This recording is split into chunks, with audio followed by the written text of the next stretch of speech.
السلام علیکم ورحمۃ اللہ وبرکاتہ۔ بسم اللہ الرحمن الرحیم۔ دوستو، حضرت صہیب رضی اللہ تعالی عنہ خوبصورت اور سرخ سنہری بالوں والے جاذب نظر اور دلکش بچے تھے۔ ان کی آنکھوں سے فطانت، ذہانت اور شرافت ٹپکتی تھی۔ ہر وقت خوش و خرم رہنا، طبیعت میں خوش دلی اور خوش مزاجی کوٹ کوٹ کر بھری ہوئی تھی۔ انہیں دیکھتے ہی باپ کا دل خوشیوں سے لبریز ہو جاتا اور تمام تھکاوٹ آنے واحد میں کافور ہو جاتی تھی۔ ایک دفعہ کا ذکر ہے کہ حضرت صہیب رضی اللہ تعالی عنہ کی والدہ نے اپنے خدام اور حفاظتی دستے کے ہمراہ اپنے لخت جگر حضرت صہیب رضی اللہ تعالی عنہ کو لے کر سیر و صحت کی غرض سے عراق کے نہایت خوبصورت مقام ثنی نامی بستی کا رخ کیا۔ وہاں ابھی یہ پہنچی ہی تھی کہ روم کے لشکر نے اس بستی پر حملہ کر دیا، ان کے تمام حفاظتی دستے کو قتل کر دیا، سب مال و متاع چھین لیا اور بچوں کو قیدی بنا لیا۔ ان قیدیوں میں حضرت صہیب رضی اللہ تعالی عنہ بھی تھے۔ صہیب رضی اللہ تعالی عنہ کو روم لے جا کر غلاموں کی منڈی میں بیچ ڈالا گیا۔ وہ بکتے ہوئے ایک آقا سے دوسرے آقا کی طرف منتقل ہونے لگے۔ ان کی حالت ان ہزاروں غلاموں کی سی تھی جن سے روم کے خلاف بھرے پڑے تھے۔ اس طرح حضرت صہیب رضی اللہ تعالی عنہ کو رومی معاشرے کے داخلی حالات کو بنظر عمیق دیکھنے کا موقع ملا۔ ان کے محلات میں منکرات و فواحش کی گرم بازاری بچشم خود دیکھی۔ جب آپ نے کمزور و ناتواں لوگوں پر ڈھائے جانے والے مظالم کا مشاہدہ کیا تو ان کے دل میں رومی معاشرے کے خلاف شدید نفرت کے جذبات بھڑک اٹھے۔ وہ اپنے دل میں کہا کرتے تھے کہ اس معاشرے کے ہولناک طوفان ہی پاک کر سکتا ہے۔ حضرت صہیب رضی اللہ تعالی عنہ غلام کی حیثیت سے روم میں پرورش پانے لگے اور اسی سرزمین میں پل کر جوان ہوئے۔ آپ عربی زبان قریباً بھول گئے تھے، لیکن یہ احساس بدستور قائم رہا کہ میں عربی النسل ہوں اور صحرائی باشندوں کی اولاد ہوں۔ انہیں اپنی قوم سے جا ملنے کا شوق بدستور قائم رہا اور اس میں ایک لحظہ کے لیے بھی کبھی کمی واقعہ نہیں ہوئی، اور سرزمین عرب کی زیارت کا شوق اس پر مستزاد۔ ایک دفعہ انہوں نے ایک نصرانی نجومی کو اپنے آقا سے باتیں کرتے ہوئے سنا۔ وہ اسے کہہ رہا تھا، عنقریب جزیرہ نما عرب کے شہر مکہ میں ایک نبی صلی اللہ علیہ وسلم کا ظہور ہونے والا ہے جو حضرت عیسیٰ بن مریم علیہ السلام کی نبوت کی تصدیق کرے گا اور لوگوں کو جہالت کی تاریکیوں سے علم کی روشنی کی طرف نکال لائے گا۔ ایک روز حضرت صہیب رومی رضی اللہ تعالی عنہ کو غلامی کی زنجیر توڑ کر بھاگ نکلنے کا موقع میسر آیا اور آپ نے ام القریٰ مکہ معظمہ جلوہ گاہ نبی صلی اللہ علیہ وسلم جو کہ منتظر تھی اس کا رخ کیا اور یہاں پہنچ کر مستقل رہائش اختیار کر لی۔ زبان کی لکنت اور سنہری بالوں کی وجہ سے باشندگان مکہ آپ کو صہیب رومی کے نام سے پکارنے لگے۔ حضرت صہیب رضی اللہ تعالی عنہ نے مکہ مکرمہ کے ایک سردار عبداللہ بن جدعان سے مل کر تجارت شروع کر دی، جس میں بہت نفع ہونے لگا اور تھوڑے ہی عرصے میں بہت سا مال جمع ہو گیا۔ تجارتی مصروفیات کے باوجود حضرت صہیب رضی اللہ تعالی عنہ کو نصرانی نجومی کی وہ بات نہ بھولی جو انہوں نے اپنے رومی آقا کی زبان سے سنی تھی کہ عنقریب مکہ معظمہ میں ایک نبی کا ظہور ہونے والا ہے۔ یہ اکثر اپنے دل میں سوچا کرتے کہ یہ سنہری موقع مجھے کب نصیب ہوگا، مجھے کب اس نبی صلی اللہ علیہ وسلم کی زیارت کا شرف حاصل ہوگا۔ لیکن تھوڑے ہی عرصے بعد آپ کو اس سوال کا جواب مل گیا۔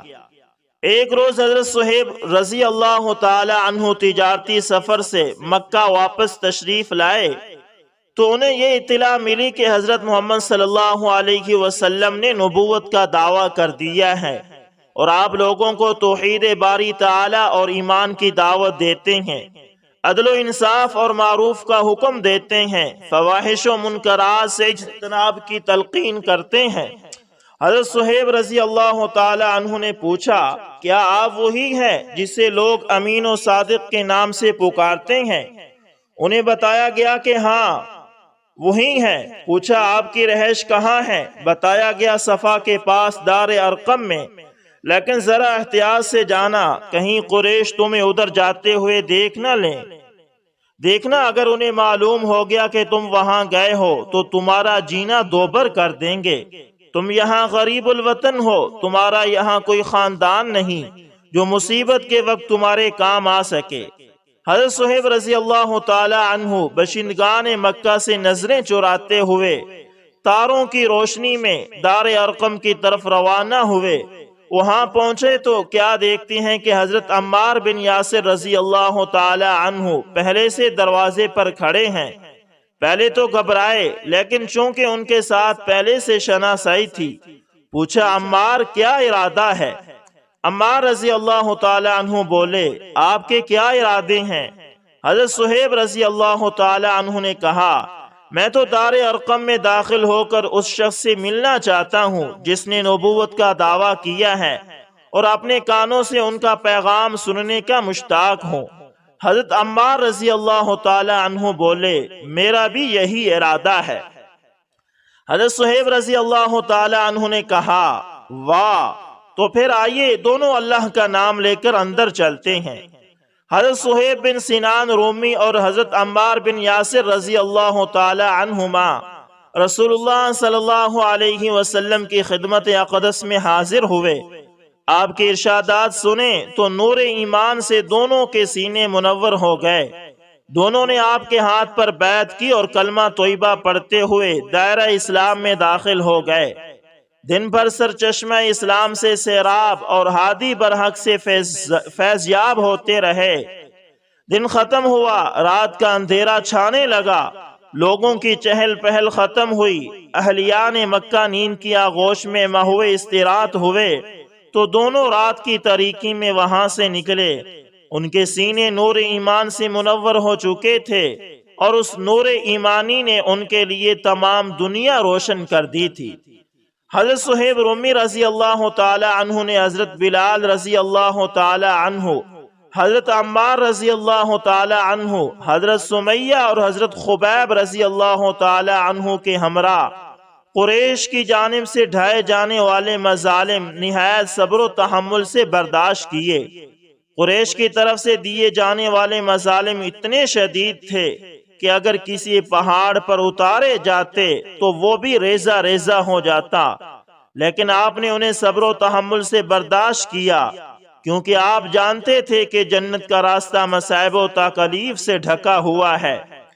جب رسول اکرم صلی اللہ علیہ وسلم نے صحابہ کرام رضوان اللہ علیہ مجمعین کو مدینہ منورہ کی طرف ہجرت کا حکم دیا تو حضرت صہیب رضی اللہ تعالی عنہ نے بھی ہجرت کا پختہ ارادہ کر لیا، لیکن جب قریش کو ان کے اس ارادے کا علم ہوا تو انہوں نے جاسوس مقرر کر دیے تاکہ انہیں مکہ کی حدود سے باہر نہ جانے دیا جائے۔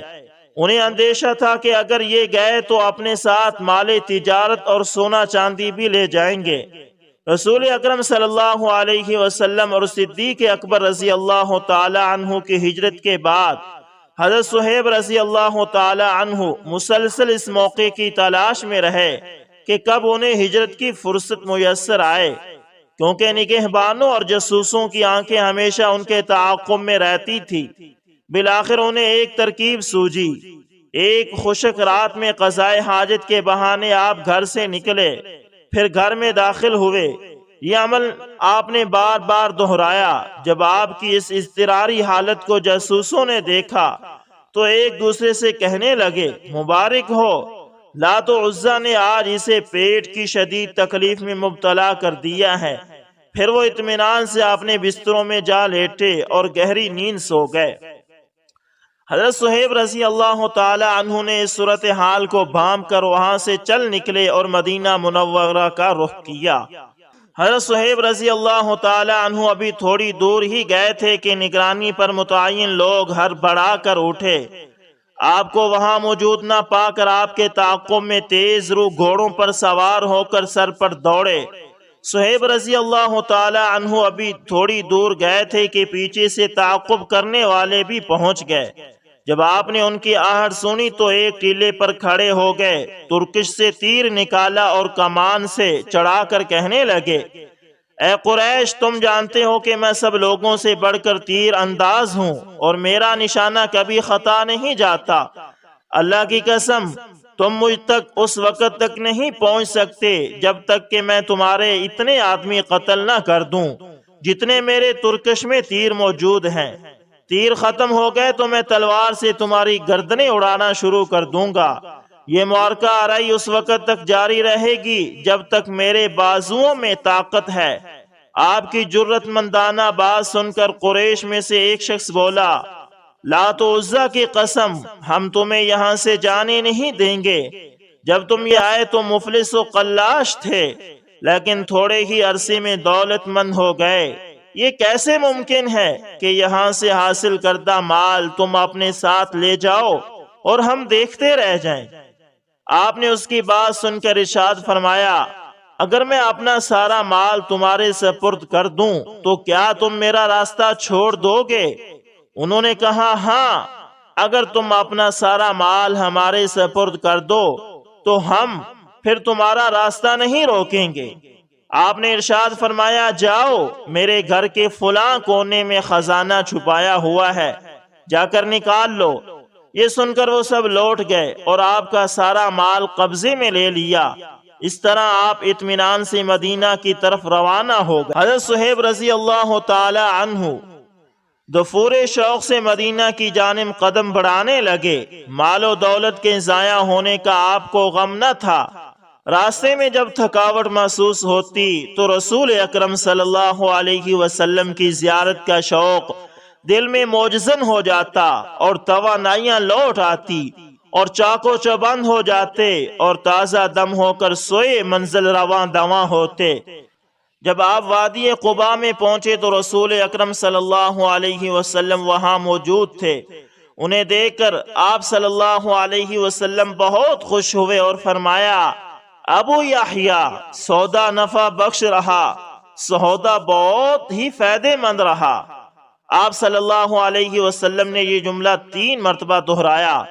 آپ کی زبان مبارک سے یہ کلمات سن کر حضرت صہیب رومی رضی اللہ تعالی عنہ کا چہرہ خوشی سے ٹمٹما اٹھا اور عرض کی، یا رسول اللہ صلی اللہ علیہ وسلم، باخدا مجھ سے پہلے تو آپ کے پاس کوئی نہیں آیا، یقیناً یہ خبر آپ کو جبرائیل علیہ السلام نے دی ہوگی، بلا شبہ یہ سودا نفع بخش رہا۔ وحی الہی نے اس کی تصدیق کر دی۔ جبرائیل علیہ السلام اس پر شہر ٹھہرے کیونکہ وہ حضرت صہیب رومی رضی اللہ تعالی عنہ کے بارے میں یہ آیات لے کر نازل ہوئے، وَمِنَ النَّاسِ مَن يَشْتَرِي نَفْسَهُ ابْتِغَاءَ مَرْضَاتِ اللَّهِ وَاللَّهُ رَءُوفٌ بِالْعِبَادِ۔ انسانوں ہی میں کوئی ایسا بھی ہے جو رضائے الہی کی طلب میں اپنی جان کھپا دیتا ہے، اور ایسے بندوں پر اللہ بہت مہربان ہے۔ حضرت صہیب بن سنان رومی رضی اللہ تعالی عنہ کے لیے یہ حسن انجام مبارک ہو۔